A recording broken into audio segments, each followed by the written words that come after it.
आज आपण capacitive circuit पाहू। याच्या अगोदर आपण रेजिस्टिव्ह सर्किट आणि इंडक्टिव्ह सर्किट्स हे दोन सर्किट्स पाहिले होते। कॅपॅसिटिव्ह सर्किटमध्ये फक्त कॅपॅसिटर कनेक्टेड आहे सर्किटला,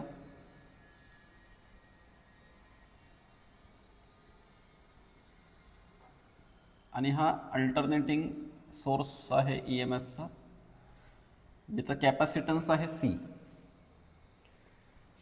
मग first point diagram, second I equal to I0 sine omega t, याच्यातून पास होणारा करंट हा I equal to I0 sine omega t. आता कॅपॅसिटर आपण इलेक्ट्रोस्टॅटिक्समध्ये कॅपॅसिटर पाहिलेलं आहे।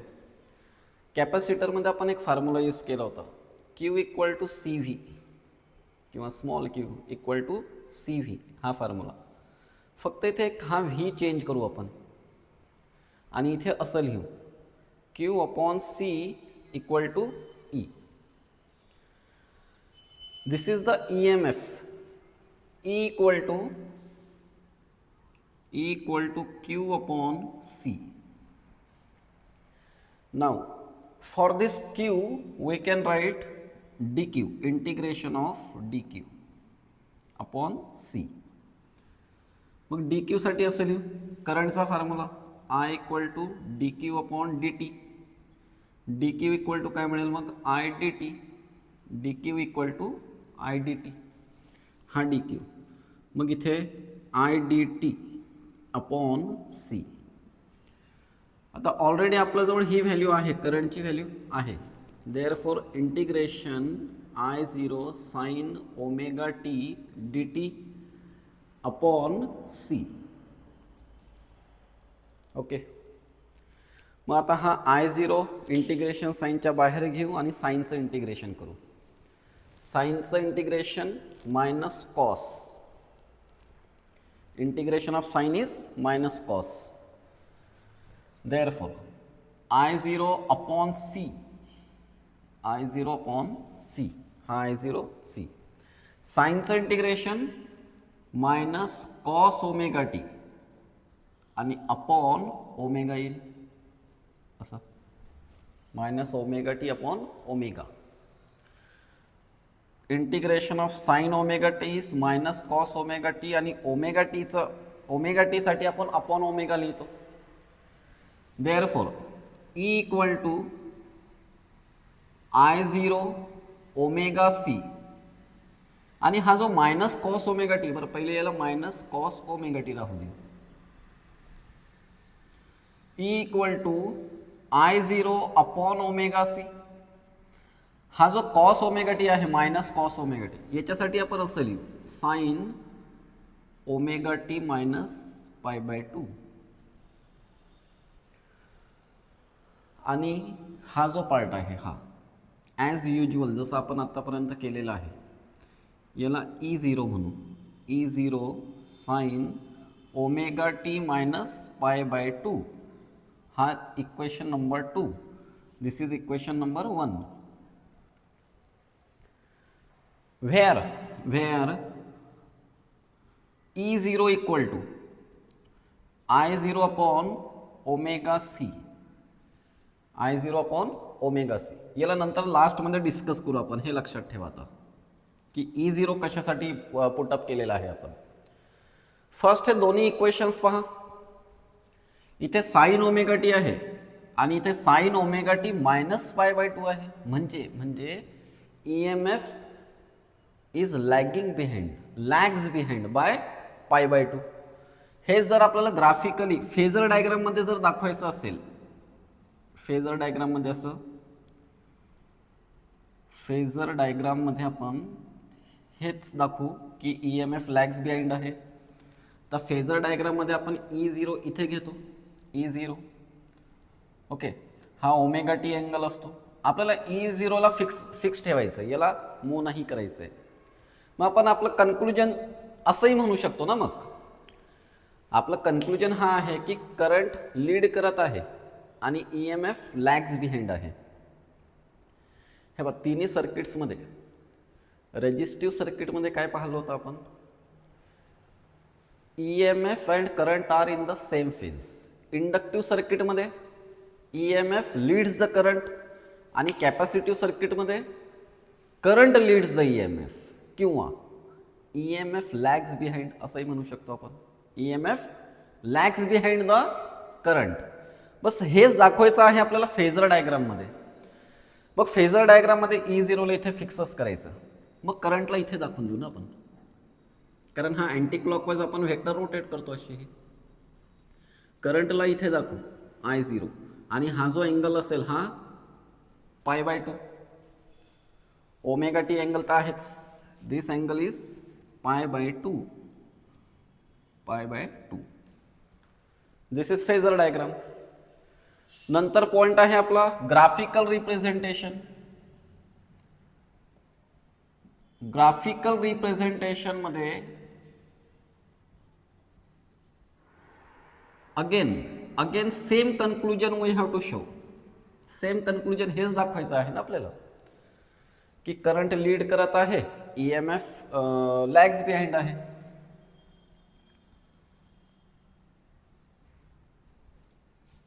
हा EMF ला अगेन आपण फिक्स ठेवलं. EMF ला इथेच. This is E curve, EMF curve. आणि करंट लीड करत आहे असं दाखवायचं आहे आपल्याला. तर इथे आपण असं दाखवू, थोडं इथे खालून इथे दाखवायचं आहे.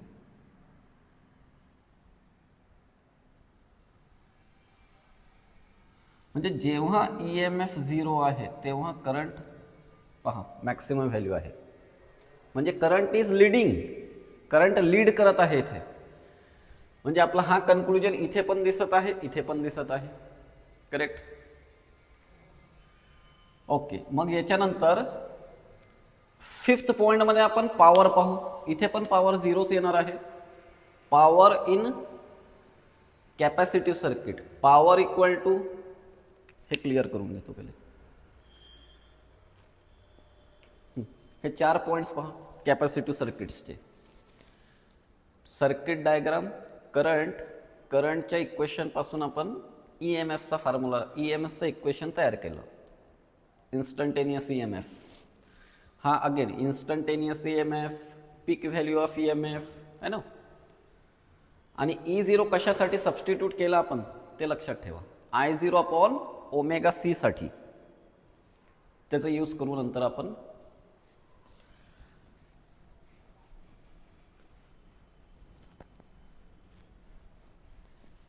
Now power in capacitive circuit. As आपण जसं मागे रेजिस्टिव्ह सर्किटमध्ये किंवा इंडक्टिव्ह सर्किटमध्ये पाहिलं, सेम तसंच रेजिस्टिव्ह सर्किटमध्ये पॉवर कन्झ्युम होते. पण पॉवरचा formula EMF into current.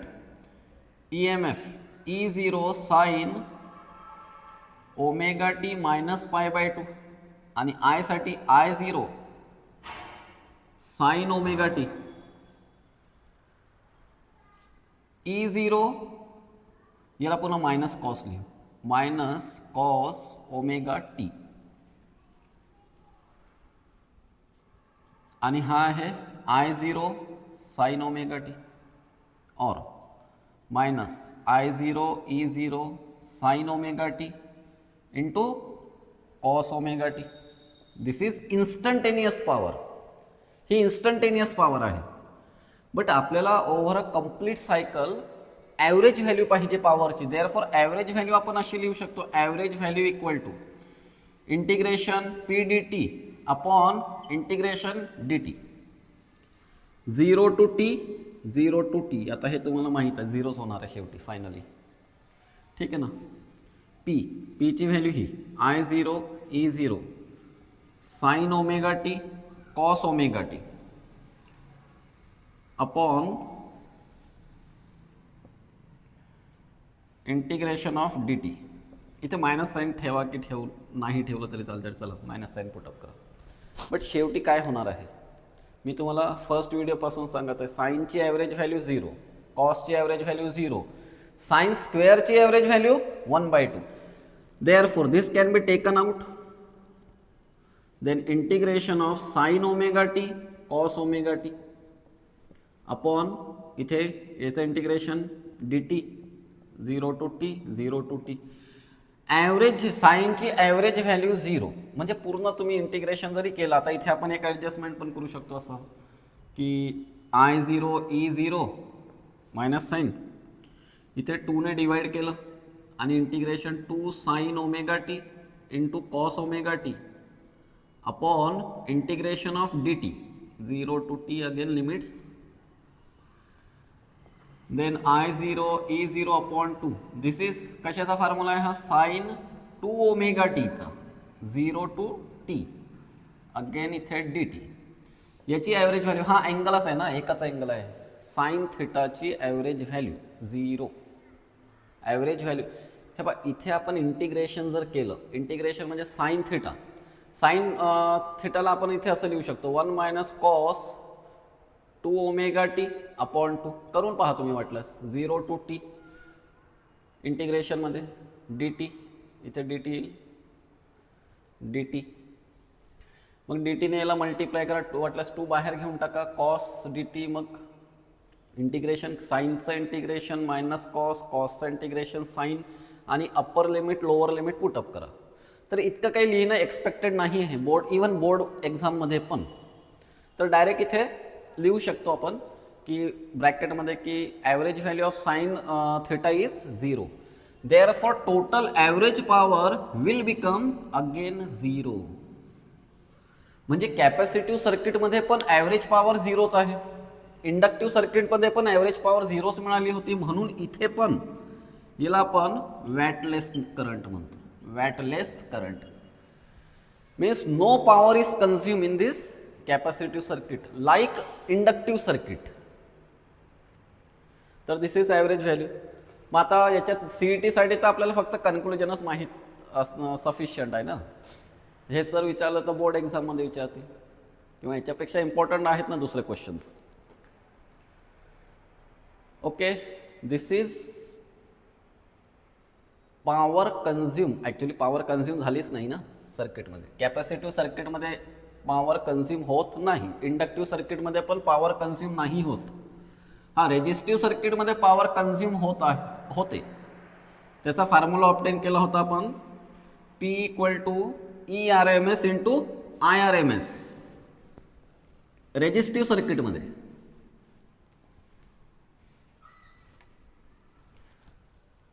Capacitive circuit आता इक्वेशन तयार करत असताना पहा आपण E0 कशासाठी यूज केलं होतं? I0 अपॉन ओमेगा सी साठी. इथे E0 1 अपॉन ओमेगा सी आणि हा I0 आहे. हे बघा ओहम्स लॉ जर कम्पेअर केला आपण तर EMF इक्वल टू असं असायला पाहिजे, करंटच्या सोबत नेहमी अपोजिशन असायला पाहिजे. Opposition, this must be opposition. मग या अपोजिशनला आपण आता XC म्हणू, X suffix C I0. Therefore E0 upon I0, E0 upon I0 equal to XC. आणि आता हा जो XC आहे याला म्हणतो आपण capacitive reactance. Capacitive reactance. Okay, चला याला √2 ने डिवाइड जर केलं आपण, √2 ने डिवाइड न्यूमरेटरमध्ये आणि डिनॉमिनेटरमध्ये. आता याला आपण ERMS लिहू शकतो. XC इक्वल टू ERMS आणि याच्यासाठी IRMS. म्हणजे इथून जर डिफाईन करायचं असेल याला तर कसं डिफाईन करू मग आपण? It is the ratio of RMS value of EMF to the RMS value of current. This is capacitive reactance. कशासाठी यूज केलं आपण? कॅपॅसिटिव्ह रिॲक्टन्स XC ने डिनोट केलं. XC कशासाठी हे लक्षात ठेवा, 1 अपॉन ओमेगा सी साठी. आता याचं जर ग्राफिकली पाहिलं आपण याला, हे पहा XC equal to 1 upon omega C आहे or XC equal to 1 upon 2 pi F C. Reactance आणि फ्रिक्वेन्सी मध्ये रिलेशन पहा, इनवर्स रिलेशन आहे म्हणून याचा ग्राफ असा येईल. समजा इथे आपण XC घेतला आणि या ॲक्सिसवर फ्रिक्वेन्सी घेतलं तर ग्राफ नेहमी असा डिक्रीजिंग, म्हणजे फ्रिक्वेन्सी इन्क्रीज होत आहे आणि रिॲक्टन्स, कॅपॅसिटिव्ह रिॲक्टन्स डिक्रीज होत आहे. ओके, कॅपॅसिटिव्ह रिॲक्टन्स आहे काय? What is this? Opposition. Opposition in capacitive circuit. Capacitive circuit मधला जो करंटला अपोजिशन आहे तोच अपोजिशन आहे. अपोजिशन आहे मग याचंही युनिट ओहम असेल. ओहम. करंटला जो अपोजिशन आहे त्याचं unit ohm. Capacitive reactance frequency increase होत आहे, कॅपॅसिटिव्ह रिॲक्टन्स पहा डिक्रीज होत आहे, है ना.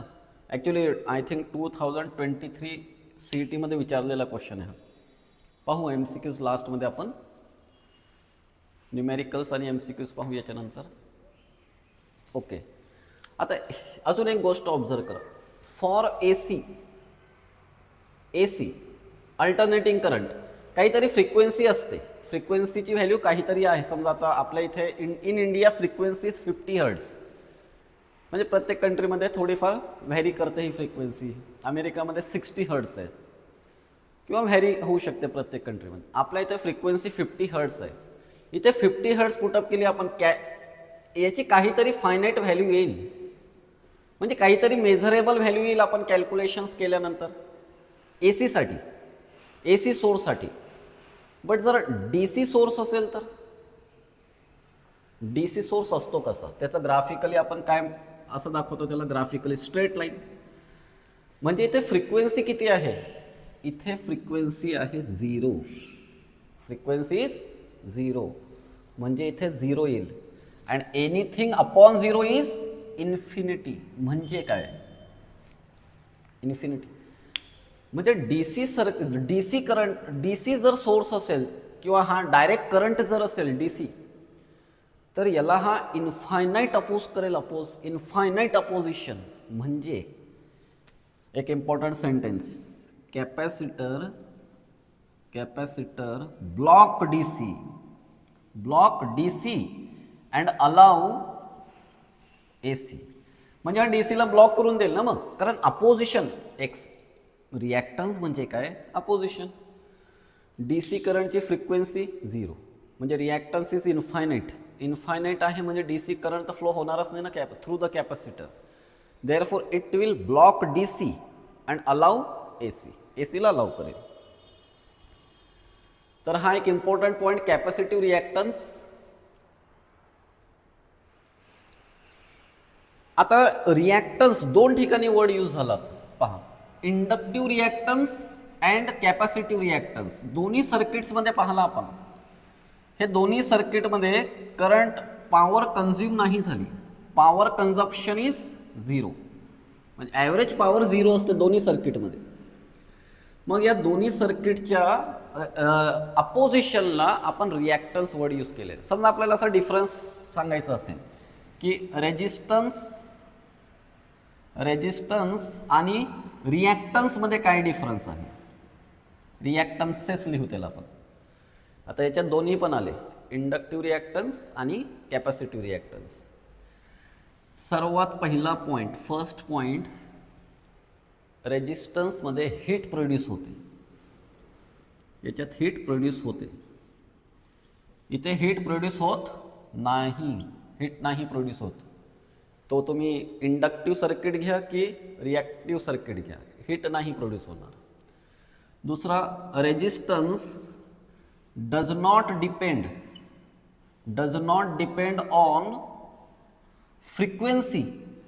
फ्रिक्वेन्सीवर डिपेंड नाही, बट हे दोन्ही पण डिपेंड आहेत पहा. XL equal to omega L. Omega means 2πfL. XL फ्रिक्वेन्सीवर डिपेंड आहे. XC इक्वल टू 1/ओमेगा C. 1/ओमेगा C म्हणजे 2πfC. हा पण फ्रिक्वेन्सीवर डिपेंड आहे. Means resistance does not depend upon frequency, but reactances depends upon the frequency. हा एक पॉइंट. जर प्युअरली रेजिस्टिव्ह सर्किट असेल तर EMF and current are in phase, same phase मध्ये असतात. हे पण पाहिलेलं आहे आपण. EMF and current are in the same phase. But इथे आपण पाहिलेलं आहे इंडक्टिव्ह सर्किट जर असेल, इंडक्टिव्ह सर्किटमध्ये EMF लीड करतो, करंट लॅग्स बिहाइंड. कॅपॅसिटिव्ह सर्किटमध्ये करंट लीड करतो, करंट EMF लॅग्स बिहाइंड. म्हणजे इथे सेम फेजमध्ये नसतात EMF आणि करंट. इथे पॉवर कंझ्युम होते, power is consumed in the circuit, power consume होते. हा पॉवरचा फॉर्म्युला तयार केला होता आपण असा, ERMS इंटू IRMS. बट इथे दोन्ही सर्किट्समध्ये power average power consumption is 0. ही पण ॲव्हरेजच पॉवर तशी. इथे दोन्ही सर्किट्समध्ये इंडक्टिव्ह सर्किट आणि कॅपॅसिटिव्ह सर्किट दोन्ही सर्किट्समध्ये ॲव्हरेज पॉवर कन्झम्पशन इज 0. तर हे काही डिफरन्सचे पॉईंट्स आहेत रेजिस्टन्स आणि रिॲक्टन्समध्ये. ओके, चला आता याच्यावरचे काही न्यूमेरिकल्स, 2-3 न्यूमेरिकल्स असतील, काही प्रिव्हियस इयर क्वेश्चन्स असतील, ते क्वेश्चन्स पाहू.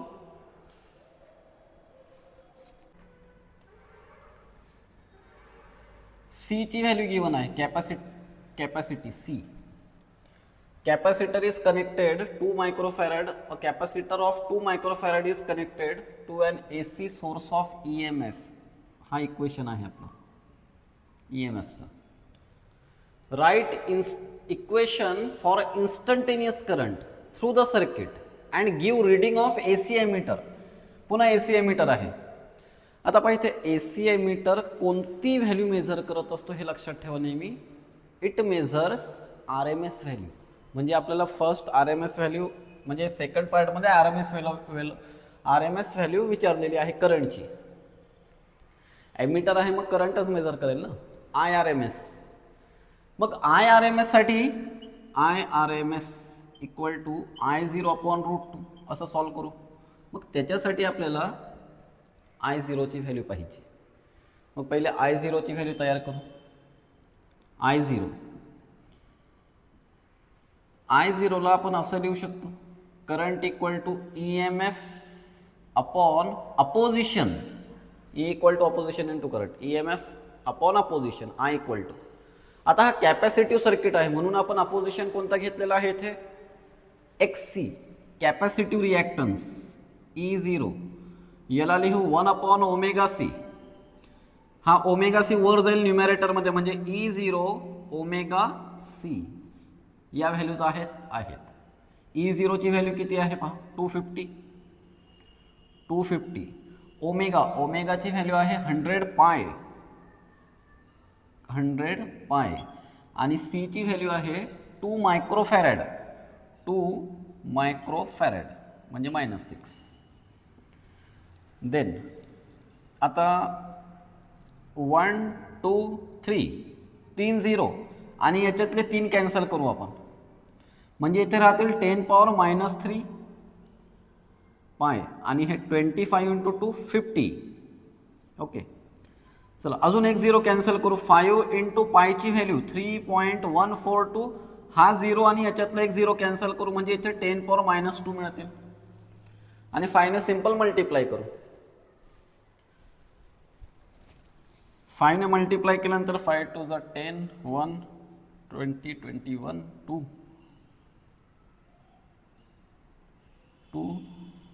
15 1 2 3 इंटू 10⁻². This is I0. किंवा याला आपण I0 ला 10⁻² ने जर मल्टिप्लाय करून लिहायचं असेल तर असं लिहू शकतो, ampere. This is peak value of current. आपल्याला हे विचारलं होतं. IRMS इक्वल टू फॉर्म्युलाचं यूज करू ना मग आपण I0/√2. 1/√2 ची व्हॅल्यू किती, 0.7071 आणि I0 ची व्हॅल्यू ही आहे 0.1571. आता हे दोन्ही नंबर्स याच्या लॉगची ॲडिशन करून आन्सर तुम्ही कॅल्क्युलेट करू शकता. याचा आन्सर येईल 0.111 एम्पियर. 0.111 एम्पियर. लॉग कॅरेक्टरिस्टिक किती आहे याची, बार 1, 70चा 71 असं लॉगमध्ये पाहायचं, प्लस अगेन कॅरेक्टरिस्टिक बार 1 15चा 7 1 त्याची ॲडिशन करा. ॲडिशन केल्यानंतर मग अँटीलॉग पहा, अँटीलॉग असं मिळेल. देन अजून काय राहिलं याच्यात, right and equation of instantaneous current. Equation लिहायचं आहे आपल्याला. तर इक्वेशन कसं येईल, I equal to I0 sign. आता हे पहा, हा सर्किट कोणता आहे, हा सर्किट आहे कॅपॅसिटिव्ह सर्किट. कॅपॅसिटिव्ह सर्किटमध्ये आपले तिन्ही सर्किट्स आठवा. रेजिस्टिव्ह सर्किटमध्ये EMF and current are in the same phase. Inductive सर्किटमध्ये EMF leads the current by π/2. आणि कॅपॅसिटिव्ह सर्किटमध्ये आपण असं म्हटलं होतं की EMF lags behind the current by π/2, किंवा असं रिव्हर्स ऑर्डरमध्ये असंही म्हणू शकतो ना मग आपण. I equal to I0 sine omega t minus π/2 minus नाही plus π/2. Okay. EMF lags behind म्हणजे करंट फेजमध्ये π/2 ने पुढे आहे. I0 ची व्हॅल्यू आहे आपल्याजवळ, किती आहे I0 ही 0.1571 साइन ओमेगाची व्हॅल्यू 100πt, 100π टी ऑलरेडी आहे तिथे, प्लस π/2. तर हा इक्वेशन लिहिला आपण. यांनी विचारलं होतं write equation of instantaneous current. Then I equal to 0.1571. अजून एक न्यूमेरिकल पाहू.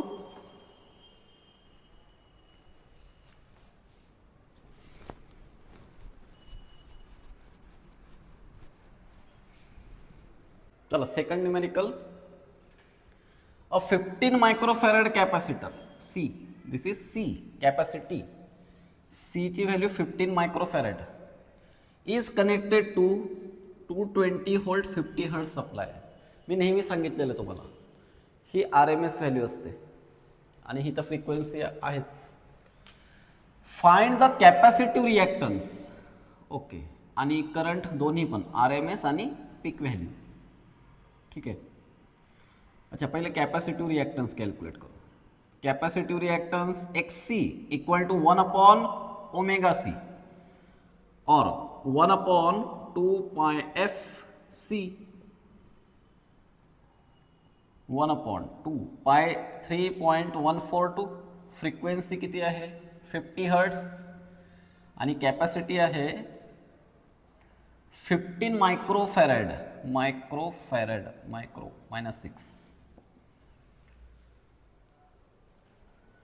2 × 50 100 3.5. ठीक आहे. 3.142 × 15 10 पॉवर. हे 10 पॉवर हे 100 झाले ना आपले 100, आणि हे 10 पॉवर -6 आहे म्हणजे -4 होतील. -4 याला वर शिफ्ट करून लिहू शकतो आपण. 15 ने मल्टिप्लाय करा 0.3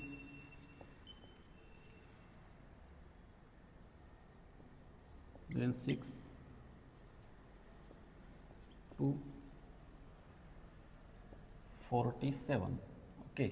1 2 3 1 2 3 इथे पॉईंट येईल 47 आणि इथे 10 पॉवर 4. किंवा समजा रेसिप्रोकल जेव्हा पाहायचं असेल आपल्याला लॉग टेबलमध्ये, याला 10 पॉवर -4ला इथेच राहू देऊ आपण.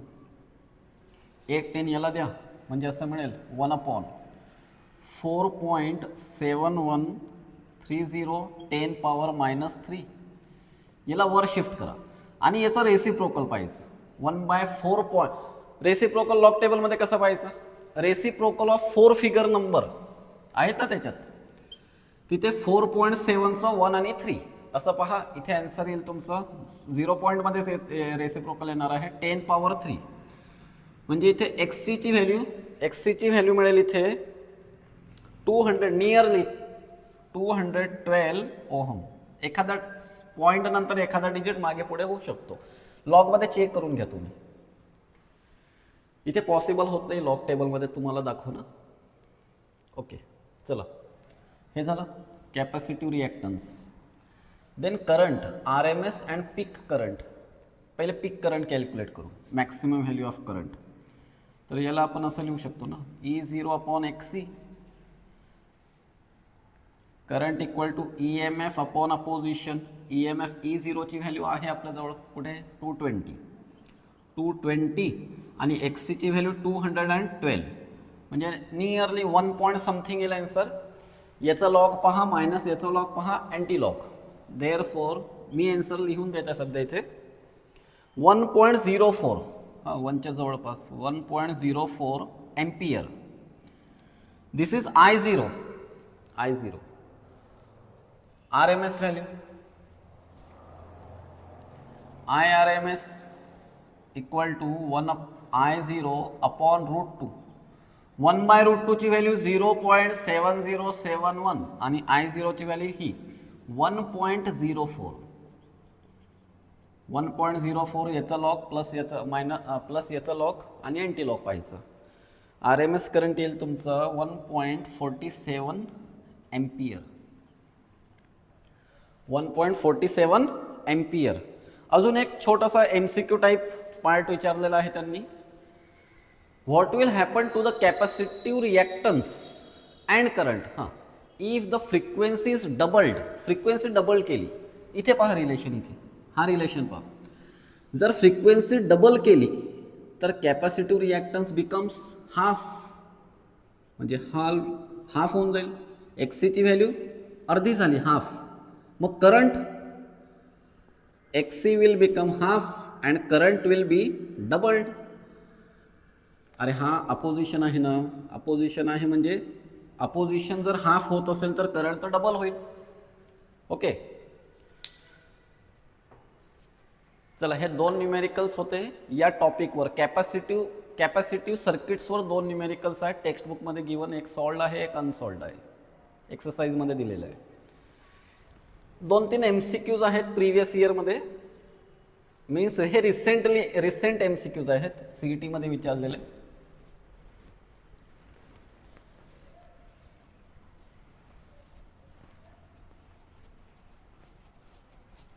आणि एक खूप सिंपल क्वेश्चन्स आहेत. फर्स्ट 2018 मध्ये पहा कसा क्वेश्चन विचारलेला आहे. 2018 alternating EMF is given E equal to 200√2 sin 100t volt if it is connected to 1 microfarad capacitor. म्हणजे C ची व्हॅल्यू 1 मायक्रोफॅरेड कॅपॅसिटर आहे. Through the AC ammeter the reading of ammeter is. एमिटरची reading आणि options आहेत 5 milliampere 10 milliampere 15 milliampere and 20 milliampere. हा question I think एक वेळा repeat झालेला आहे मे बी. ठीक आहे पहा. The reading of emitter will be. पुन्हा एक वेळा क्वेश्चन. आज प्रोजेक्टर खराब झालेला आहे. रीडिंग ऑफ एमिटर असं विचारलेलं आहे. Reading of ammeter is. Reading of ammeter is.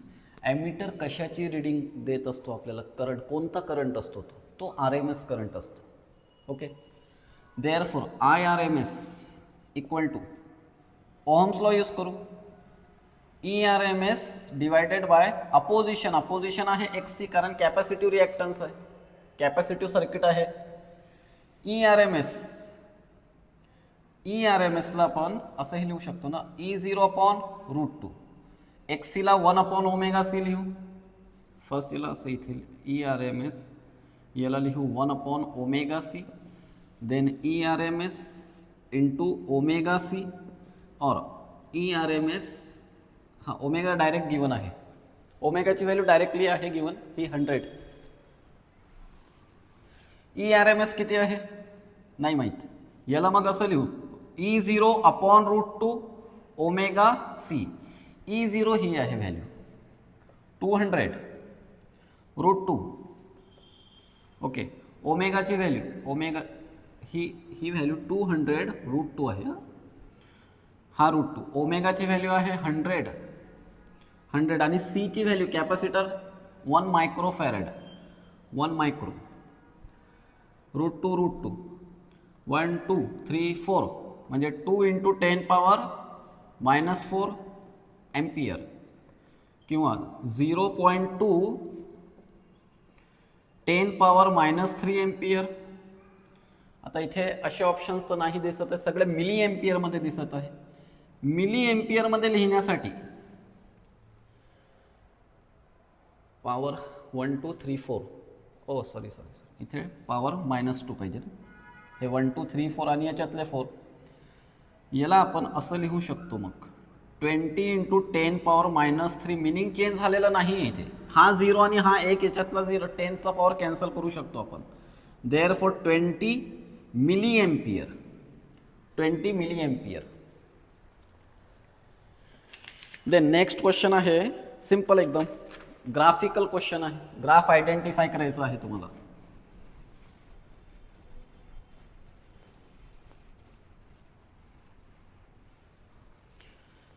दोन वेळा 2020 आणि 2023 मध्ये विचारलेला आहे.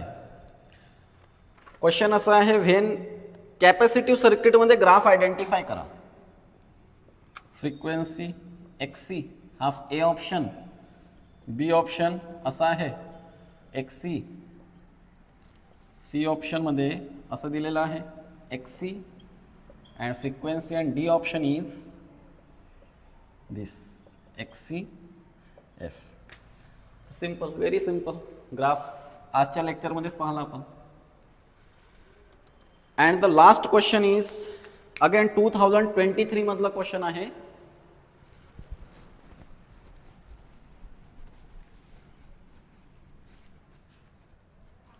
The reactance of capacitor, the reactance of capacitor at 50 Hz is, reactance of capacitor म्हणजे XC ची व्हॅल्यू 50 Hz वर आहे 5 ओहम. XC ची व्हॅल्यू 5 ओहम आहे. फ्रिक्वेन्सी किती 50 Hz वर. इफ फ्रिक्वेन्सी इज इन्क्रीज, हे पहा फर्स्ट फ्रिक्वेन्सी आहे 50 Hz. XC ची व्हॅल्यू त्यावेळेस 5 ओहम आहे. आता फ्रिक्वेन्सी आहे 100 Hz, तर XC ची व्हॅल्यू किती असा क्वेश्चन आहे. 2023 आहे. 2023 CET 2023. सिंपल. XC चा फॉर्म्युला हा आहे ना 1/2πfc म्हणजे XC is inversely proportional to F. दोन सिच्युएशन साठी फॉर्म्युला लिहू आपण. फर्स्ट याला सपोज आपण 1 म्हणू, याला 2 म्हणू, जे फाइंड आउट करायचं आपल्याला. तर इथे लिहू आपण x2/x1 equal to F1/F2. Therefore x2 equal to F1 किती आहे 50. F1 is 50. F2 आहे 100 इंटू मल्टीप्लाइड बाय x2 करू.